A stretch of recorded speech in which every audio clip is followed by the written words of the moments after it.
Wondering where your save files are for Hollow Knight on AnkerGames? Let's take a quick look.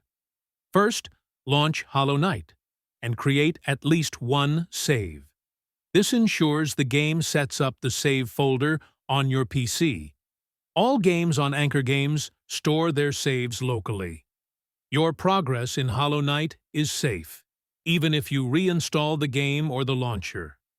I'll show you where the save files for Hollow Knight are located. These paths only apply to games from AnkerGames. Other sources may use different locations. You can back up your Hollow Knight saves by copying the folder. Save it on a USB or cloud drive and restore it anytime.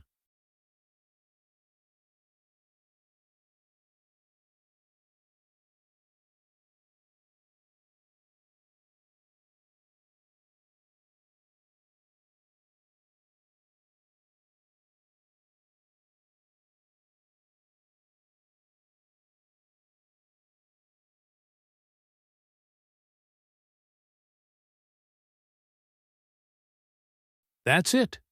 Your Hollow Knight saves are local, secure, and easy to manage. Follow for more tips to get the most out of your games.